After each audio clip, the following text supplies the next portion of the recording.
Okay, guess what time it is? It's not peanut butter and jelly time. It's time to answer some comments and questions. All right, this one comes from Teapot, 1222.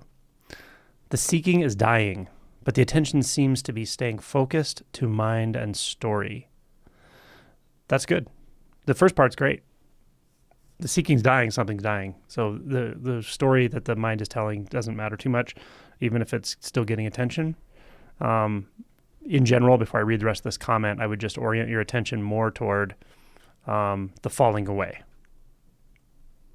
or what remains when the seeking subsides, or what it is that was beneath the seeking.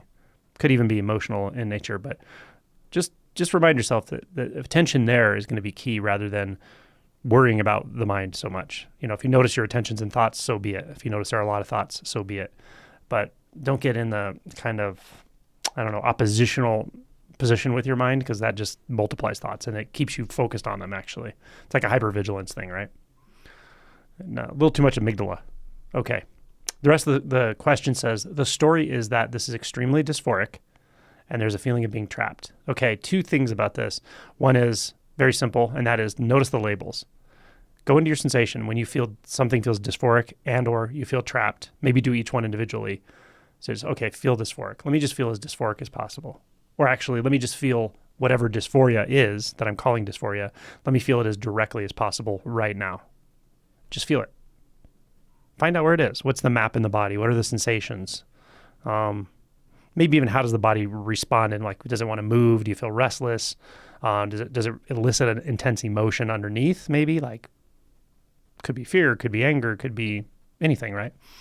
But feel into it. Don't run past the dysphoria. Don't use your thoughts to sort out the dysphoria or sort out the spiritual process and why it's like this and not like this. Rather, just feel the dysphoria.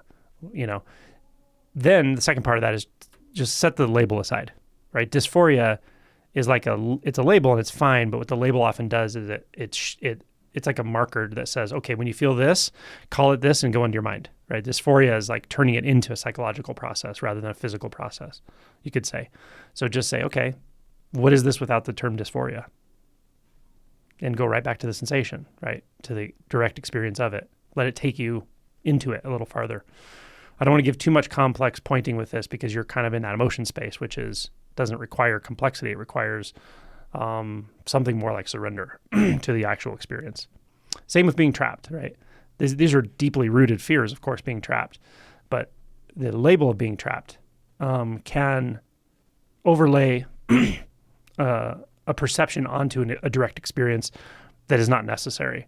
It may or may not be for you right now, but at some point you'll be able to let the feeling of being scared of being trapped aside. You'll be able to let that go or just set it aside and go directly to the experience. What is the physical sensation that the mind is interpreting as being trapped, right? Are you having images in the mind about trappedness and so forth?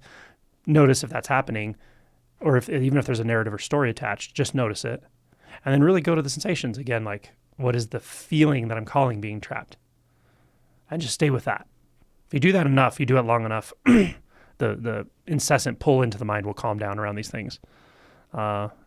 These experiences are really always just telling us, look closer at something, right? They just are, is what I found. And the closer we look, the more this all takes care of itself. I'll read the rest here. I don't know what to do now. This isn't about doing. So if the mind says, what do I do? What do I do? You don't have to do anything. It's already here. The experience is here. So the doing is done already, which is great. You mentioned seeking is dying. So that's, that should resonate that, there's nothing I need to do, right? It's already here. If there's a feeling of dysphoria or there's a feeling that's being labeled dysphoria, same with trapped. If that's happening, it's already happened by the time you notice it, right? So there's some sensations. You don't need to do anything. Just let the doing that's already been done or being done right now, just let it be noticed. Don't take a position in regard to it, right? That may feel like leaning in, but I try not to use words that are too suggestive. It may feel like leaning in. It may feel like just stopping and letting the experience overtake. It may just feel like a little adjustment in your interest or in your attention in the moment. Okay? Give that a shot. Oh, the other part of the question, I'm also in my mind just with no hope of anything other than this.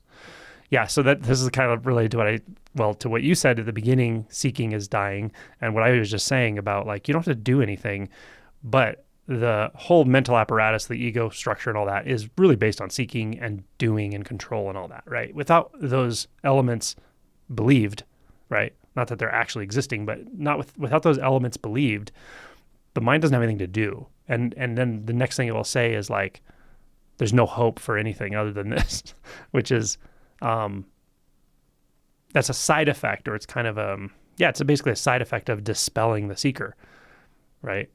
The side effect being a perception that there could be something other than this, or that there needs to be, right? You're getting to that fundamental illusion, really, that this could be different than it is, and thus it should be, and thus I need to create a self to make it feel like agency and separation so that I can convince myself I am doing something about this. All of that is just a cascade of illusions based on this illusion that you need to do something different, or you need to have experience different than it is in some way. It's just how it is. Always has been, always will be. Cool. Good questions. Next question is from Y, W-H-Y. Object goes sort of translucent and disappears momentarily, ?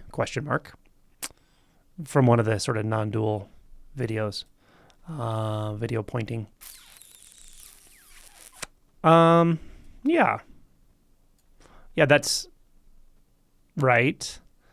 If you're working in the visual field, and if anyone doesn't understand what I'm talking about, I have videos on this in the non-duality playlist. This is usually deeper realization that we're working through this stuff, because otherwise it can be very subtle, and I don't know if it's counterproductive, but it can be frustrating. So yeah, if you're working in that space and you're working in the visual field, this person is describing the objects go sort of translucent and disappear momentarily. Those are they're a good sign that you're doing something right? That you're really putting your attention into that visual experience, because that's what you will find is that things are not as solid as they seem in form and all of it, distance. But I want to make a distinction, as I often do, between experience and realization. Realization is when this isn't a belief, this is preconceptual, the overlying experience ongoing of separation, duality, subject, object, when all of that is just not there, that's realization. When it seems to disappear and come back for someone who's the spiritual seeker or the one who's doing the practice, then it's a good sign that you're like kind of looking deeply into your experience without too much analysis, or any analysis maybe. But just notice there's a bounce back for sure there. That bounce back is when it becomes an experience for you, right? When you start contemplating, is this right? Or you want to ask me about it and so forth. That may not really be happening much with you, but the fact that you even ask is kind of telling me that something in the mind is becoming like intellectually curious, or wants to collect it as an experience, or wants to reflect on it. So what I would say is just keep doing what you're doing. Keep at it until you don't need to check back in with yourself anymore. Yeah. Nice. This one's from Siddharth. Siddharth? I used to tell myself and others that you normalized the impossible. Me? That I did? I'm not sure. I think you mean me. I didn't realize it was deliberate. Normalize the impossible. I'd like to normalize what seems impossible, for sure. And in a sense, it is impossible for the dualistic mind as it perceives itself to like realize non-duality. That's not going to happen, of course. So in some sense, it is impossible, but it's very possible for that addiction to the seeking mind, to the dividing mind, to cease. That's possible for sure. It's uncommon reasonably for a few reasons that I talk about in a lot of different videos, but it doesn't mean it's not possible. And the good news is if you're interested enough to actually watch these videos and put yourself in that kind of space of profound introspection to where you're willing to dispel illusions that are seen to be illusions by your own exploration. If you're willing to do that already, you're good. This can all happen for you for sure. The impossible part in the practical sense is not to do with it being impossible for an individual. It has to do with it being hidden in plain sight. Most people don't talk about this, and or most people are actually avoiding this. There's a mass pandemic worldwide of emotional repression. So these are the barriers. But if you are clear on the fact that there is something beyond the normal ways you think about the world, see yourself in the world, think about being a person, all these, if you really sense there's something beyond, you can expose yourself to this kind of material, and you're willing to do some work and see through the illusions, then you're in a good place. It's rather the opposite of impossible. It's almost inevitable if you keep at it. Okay, good question or comment. This is from Random X Jaguar. Is there a difference between being identified with thoughts and reacting to, i.e. believing thoughts?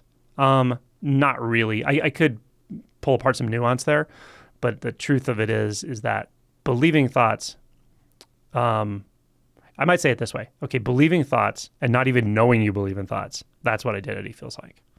So it's. I think I said in my book, maybe I didn't, I don't know. I've said it before and I've written about this, but if you think of a spectrum, the spectrum would be a thought, belief, identity, right? Belief is when there's some true buy-in to the thought, which is essentially just a thought, but there's some buy-in such that it's helping to form your worldview, your experiential worldview. And then when that gets solidified into a sense of a separate self and so forth, and you're not even aware that you're having thoughts, that's when you're identified. So it's kind of on a spectrum, but you don't have to understand that. It's really a matter of looking directly into your experience and seeing what's not really there. Okay. This is from the same commenter. There's another part to this comment. It says, being thought identified is pre-first shift, but reacting to thoughts can still happen during the shadow work phase. Oh yeah, for sure. Yep. And then they said, what's the difference between what? I don't know what you mean. Between reacting and not reacting, or pre-awakening, post-awakening. If you're talking about pre and post-awakening, what the difference is the identity structure has taken a reasonable hit. It's changed.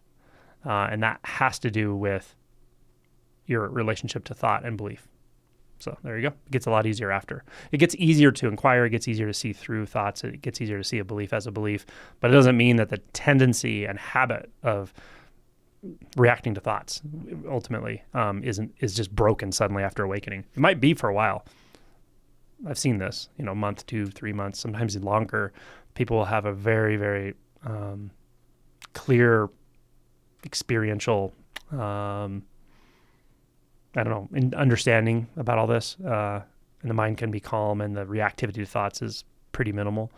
But that's what I think starts coming back after the honeymoon period is we don't realize the cost of reacting to thoughts. We don't realize the cost of attaching to thoughts. We don't realize the cost of seeking thoughts, right? All that stuff happens only in thought. Seeking only happens in thought, right? It seems like it happens in the world, but that's just the mind overlaying its own kind of ownership of your experience. Even that's saying too much, but that's what it feels like. Cool.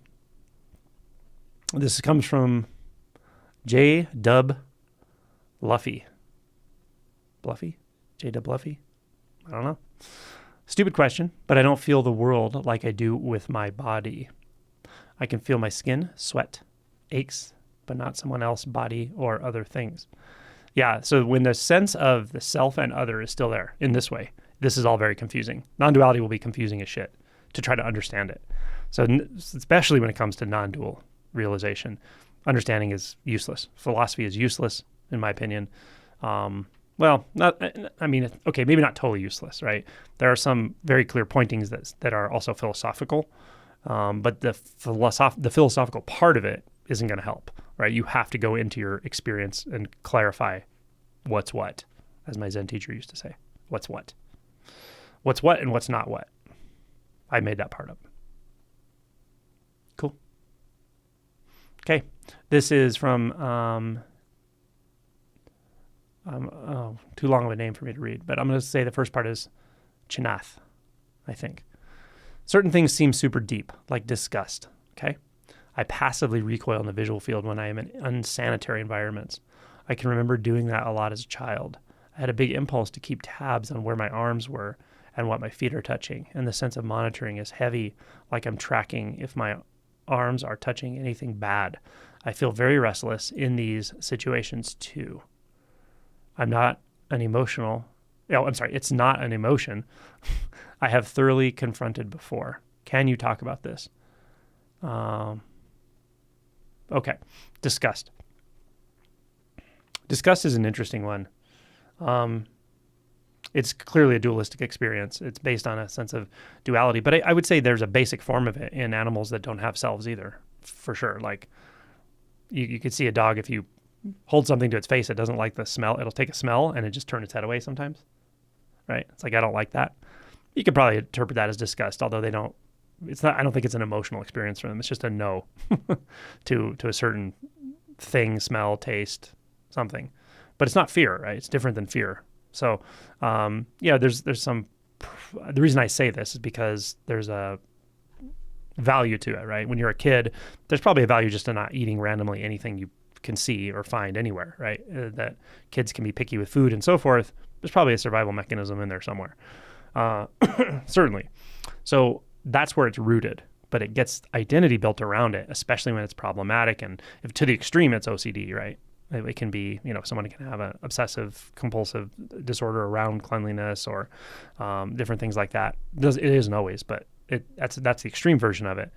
But the feeling of disgust itself, I find fascinating because, like, for instance, I work in a hospital, I work in an operating room. I see things that many people would find disgusting, and I don't feel it ever at all.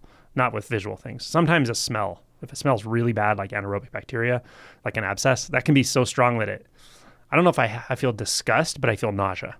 It can make me feel nauseous. It's unpleasant. So, but I do know some people, like literally, like just seeing a picture of blood or something can really kind of freak them out. They have more of a disgust response to certain things. I'm sure I have evolved over time with that. Well, I know I have. Disgust around body, disgust around other people's bodies, in like intimate ways when I was younger. In medical ways, I think, I don't know, by the time I started medical training, I don't think I saw things that were disgusting that made me feel disgusted. But I'm sure I did when I was younger, when I was a kid and so forth. So what I can tell you from my own experience is that it's really exposure. Just like OCD, right? Exposure therapy works, even though it's not uncomfortable. So what you could do is actually expose yourself to that on purpose. You could go somewhere that's kind of dirty and just put your hand on something and just feel the emotions. Go sit in a park bench. You're gonna cringe hearing me say this, right? Go sit on a park bench with a trash can next to you and put your hand on top of the trash can, like on the dirty top part, right? You don't have to stick your hand in the trash. You could put your hand on the trash can, just sit there, feel what you feel. It's going to be super intense at first. Your mind's going to be telling you all these things. You're going to get sick. It's not healthy. It's not good for you. But get past that, and you're going to feel a really intense body sensation, right? That's the marker for the emotion of disgust. Stay with it. Keep doing it, yeah, for a while, right? Do it repeatedly. It will change a lot for you. It will. It'll change. And the mind will give all these arguments like, well, I don't want to not have the disgust response because it keeps me safe. But is it unsafe to stick your hand on top of a trash can? No, it's not. If you feel like you're worried about it, go wash your hand afterward or whatever. But we walk around in relative bacterial filth all the time. Our bodies are completely covered with bacteria. Our mouths have all kinds of different bacteria in them. Like everything, it's everywhere, right? But the symbology of a trash can or whatever makes you feel a little grossed out, go there, be there, feel it, feel those emotions. That's good shadow work. That's one way to approach it. Okay. This question is very long. I'm not going to read all the aspects of it because there's multiple questions and stuff. But that was a good one. Maybe I can make a video about disgust. This was helpful after having a panic attack. This comes from breathing it deeply. Well, if you're going to have a panic attack, breathing deeply is helpful as well. You might hear Kimura behind me. She's digging a hole into the bed she lays in. She likes to dig holes in the bed and then lay in it. Not that she actually gets inside it, but she thinks she does, I think. Okay. The video they're referring to that helped after a panic attack is... wait, which one is that? Oh, It's called Dissociation and Contraction in the Awakening Process. Okay. This one's from Aram BH. Watch your breath and move forward inside. Told by Neem Karoli Baba from India. Lots to explore inside you. Okay. And then, another one from that same person. You need Karoli Baba from India to move forward in your spiritual path for sure. You don't. It's not true. Sorry. I hope you have a good Baba teacher or whatever. I've never heard of this person. I don't know anything about them. Maybe they're good.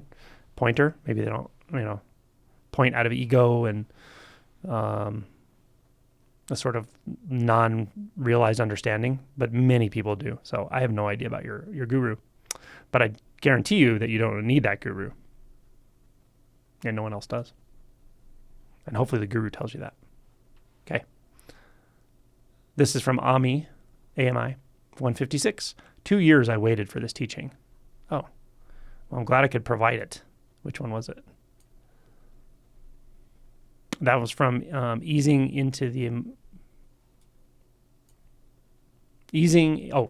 intensity of emotional pain, density in the chest. That's the title.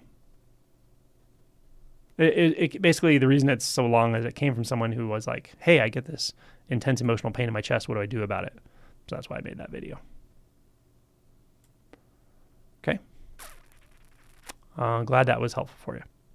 This one comes from Mantras and Mystics. Boy, I like these names. Thank you. I've touched upon it, but shrank back in terror. Okay, this is from the video called... Sorry, I'm having a little sizing problem on my thing here. Okay, yeah, this is the one called The Deep Shadow. Trigger warning, I'm not kidding. Don't say I didn't warn you. And if anyone goes and watches that, you can search any of the video titles that I mentioned on my channel. If anyone watches it, I do mean it. There's a trigger warning there. And after I put it out, some people were like, man, I shouldn't have watched that even though you put the trigger warning on. But a lot of people got a lot out of it, so it does happen.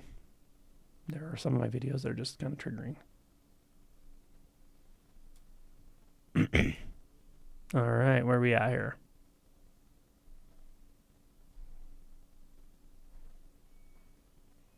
I'll keep reading. I'm sorry. Mantras and Mystics. Thank you. I've touched upon it, but shrank back in terror. The blackness, the horror of complete annihilation, the unspeakable agony of realizing I was 100% alone, the blackness, the deepest inconceivable grief. If when I do fall into it fully, I shall probably be certifiably insane. You won't. It's not. There. I'll use the quote from the Arabian Nights. When the angel of death approaches is horrific. When the angel of death appears to you, it is bliss. It's true. This fear of total annihilation and the experience of it is ultimately is a dissociative experience ultimately. But many, many, many people go through it at some point with this process. And it can be a lot. It's not that it's a lot, it's just total annihilation is what it feels like.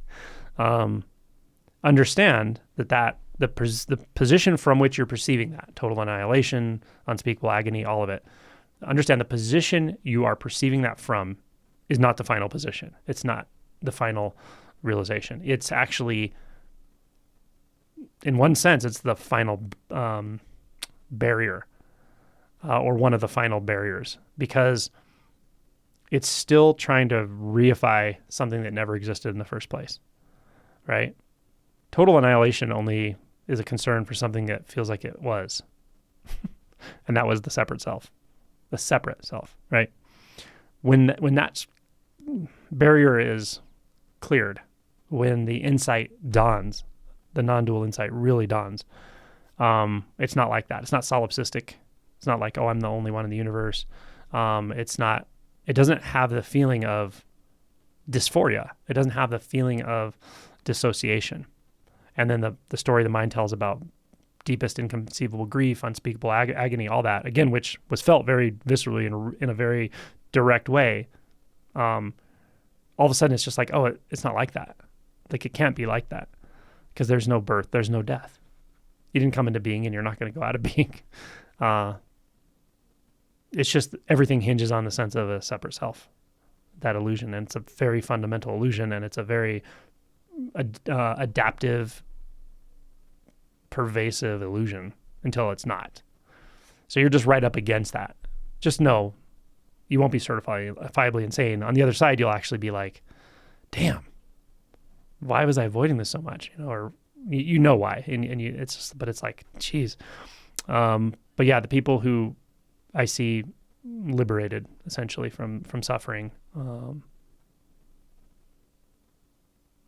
they have faced this. But you can make it worse. And the way you make it worse is constantly avoiding it. So don't do that. Go where you need to go. Be willing to dispel all the illusions, because you don't need any illusions here. You don't need anything here. You don't need birth. You don't need death. You don't need light or darkness. You don't need to be a self or no self or solipsistic or nihilistic. Those are all views. They're all positions that's the dying ego is trying to take. Here, there is no position to take. And that's a good thing. It's good news. It's totally natural. And it's really astounding. Always fresh. Cool. This one's from Catherine Healy. Angelo, question. When I'm absorbed in the visual field and I'm looking at objects, they move about and disappear, but there's always two images of the same objects. Two images of the same object. Also, I don't know what you mean by that. Two images of the same objects. When absorbed in looking at a wall, like you say you see double? I'm not sure what you mean. Anyway, also when absorbed in looking at a wall, a floor, a grass field, they become two-dimensional. Am I on the right track, or am I deluding myself? No, if that sense of being two-dimensional, that is when the subject-object experience is dissolving or dissolved. But it's temporary. It won't stay that way usually. Usually it's like the visual field overlay that makes it seem like everything is real in space, at a distance, at various distances, holding you back into the sense of a subject in a body. That overlay, when it's seen to be nothing but an overlay, it can look flat. It can just be like you see the visual field as it actually is, right? Or let's say as your retinas are perceiving it, it's just taking in this flat field of colors and forms and shapes and lines, right? But that tends to fall, even in a sense, deeper into a very visceral, very obvious, very natural experience of non-formation. Non-formation is the key, ultimately, of non-duality. And with that, you may not experience the flatness, although sometimes you probably could still. You can see that is the raw data almost. At the same time, looking through the sense fields, looking through the visual field specifically, the realization of non-dualistic appearance of formlessness is very real, and it's just the case. It's undeniable, and that's kind of awesome. Just keep doing what you're doing. You're doing fine. Okay.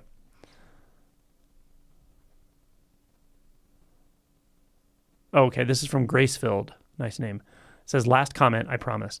It just feels so good to have this right here to finally talk about and not know that I'm the only one going through this. Yeah. Yeah, it can feel really lonely, right?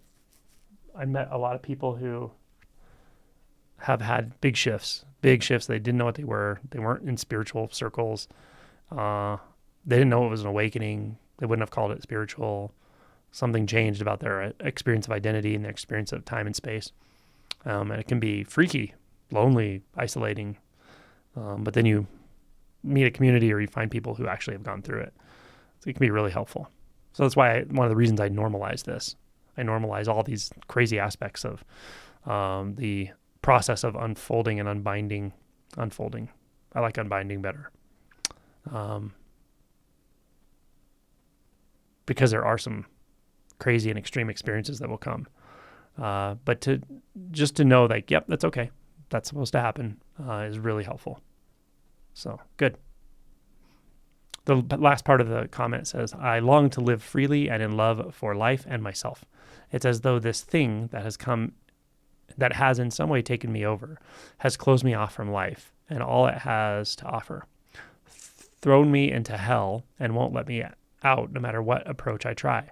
I know deep down it's all some sort of call to spirit and not something terribly wrong with me, but it's stronger than anything I can throw at it, even my surrender.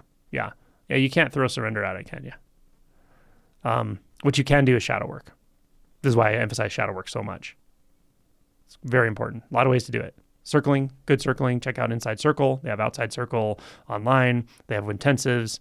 I've been doing these workshops with James McCleary. I'll be doing more of those. I'll be offering to channel members. So that kind of circling shadow work with people who are good at it can be really, really helpful. There are so many somatic modalities that can be helpful. Check out TREPSIP. There's a lot. Good therapist, an awakened therapist can help a lot. So there's a lot you can do in the shadow space, shadow spectrum, and just continue to clarify the insight. As the insight clarifies, this will all take care of itself. But sometimes there's a strong enough fixation patterns, or often there is, that the insight won't dawn until you've done the shadow work, or done a lot of it, gotten really into that deep shadow and know what's going on inside you. Thank you. Okay. This is from Brontonimo. Does the brain add in the thoughts to our thought space? If ego is just a thought or a thing, where is it? Is the ego not me? How does an ego influence us if it is just thought space? Why would ego want to cause us to not awaken? If the ego never goes away, even after awakening, is ego in consciousness? Okay. Oh, wait, one more. I'm following your pointing down the lost hatch and keep running into more questions and then following where it takes me. If only there was just one more pointer to make it to the last doorway. Keep going.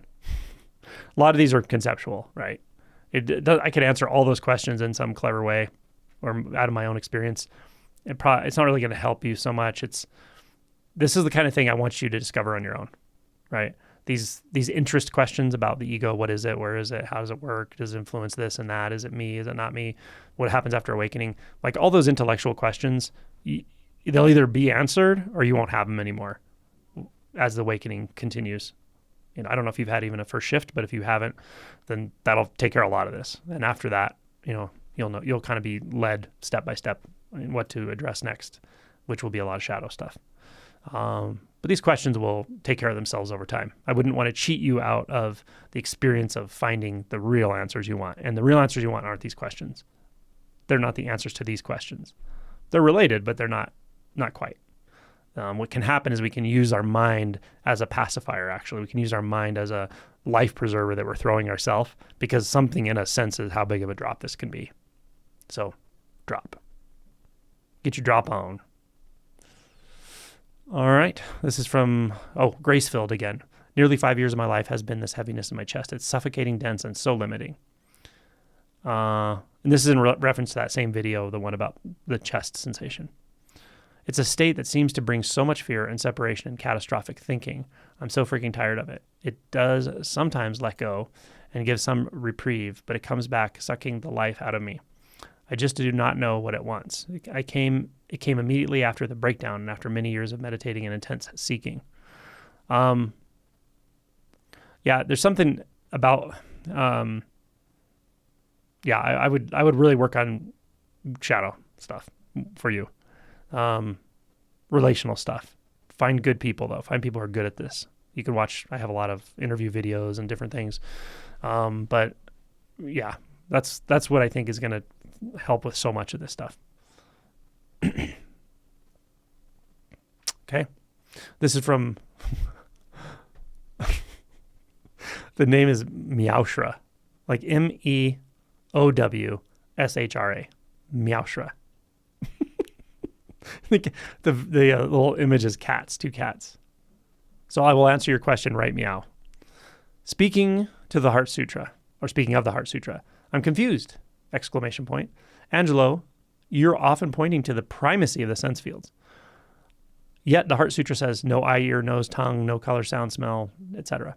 It seems to be pointing beyond the senses, as if we are to go completely beyond the senses as well.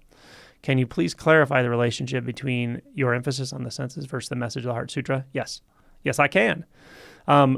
If you want to dispel the illusion of form, you got to look closely at what you think, or where you think form is appearing. That's it. That's what I'm telling you. If you want to know no eye, ear, nose, tongue, body, mind, no color, sound, smell, taste, touch, or what the mind takes hold of, you can know that. You can realize that. So clearly you won't ask this question. That's realizable. But it's through the visual sense, or through all the senses essentially. But the visual sense is usually key when we're talking about deep realization, right? So don't worry about the visual sense. Don't worry about thinking about, is it an eye? Is it a body? Is there an object of, whatever? Is there light bouncing around? That's all fucking conceptual. What's right in front of your face? It's not a concept, right? Look, there's no concept here. There's no distance here. There's no head, right? That's the headless way can be really good with this kind of stuff. Once you see that and you recognize, oh, no head, then you don't have to keep analyzing, is there a head or not? You just see it and go from there, right? In the same way, it's like, is there actually form appearing in this experience? Formed objects, right? Look closely. Look closely. Don't think about it. If you think about it, your mind will go on all day long, right? Yeah, there's objects. That's over there. This is over here. I'm over here. Those are thoughts. Go right to the visual experience and see. Yeah. So again, the simple answer is, if you want to dispel an illusion, you got to look at where that illusion seems to be appearing.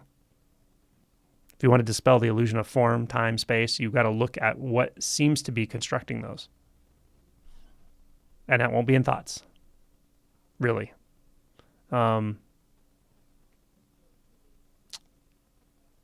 There's a video I just did that kind of addresses this, though, because as realization clarifies in deeper stages, yes, it is still some form of nonverbal or pre-verbal belief that's causing an overlay, but the answer isn't revealed by dispelling that thought in the way that we dispel a belief thought, right? Like questioning it or something. It's not going to work. You have to turn your attention through the senses to actually see what seems to be happening and test that. Yeah. Another way of saying this is, don't worry about it. Just if you're talking about the videos that I put in my non-duality playlist about working in the visual field, just do it. Just do the work and this will become clear. Yeah. Good question. And I love the Heart Sutra. Okay. And it's right on the money, by the way. Okay. I think I'm good.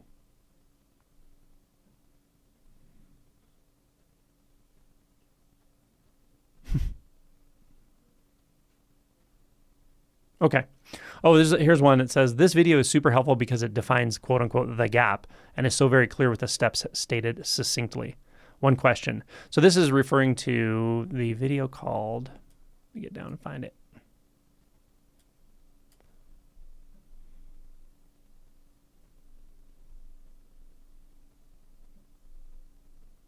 This is the video called, where's the title? It's hard to get my comments and my video titles in the same place on the screen. It was called I Was Robbed, Precise Reactivity Work. That's the video this person's talking about. So the question is, we're talking about the reactivity gap. What if I have a strong sense that my trigger happened pre-birth and that in the first 2 years of life? I can't find a memory, but the emotional reaction is very obvious. Okay. You're reacting to a thought, right?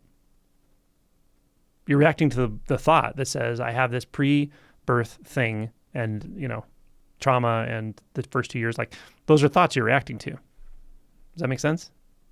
So use the process to find the reaction gap when it comes to reacting to your own thoughts, because all reactions are to thoughts. In the way we talk about reactivity, it's all thought. Doesn't matter what the source was. It could have been your dad yelling at you when you're 12. It could be, severe traumas people have had throughout their childhood and young adulthood and adulthood, whatever. It can be something that happened before you have memory. Does it matter?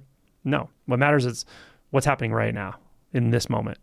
And you can track if there's reactivity, you can track your experience to the reactivity and find the gap with this method. That makes sense.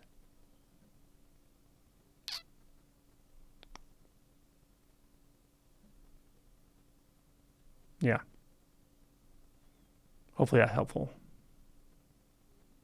Okay. Now I'm done for real. Thank you all.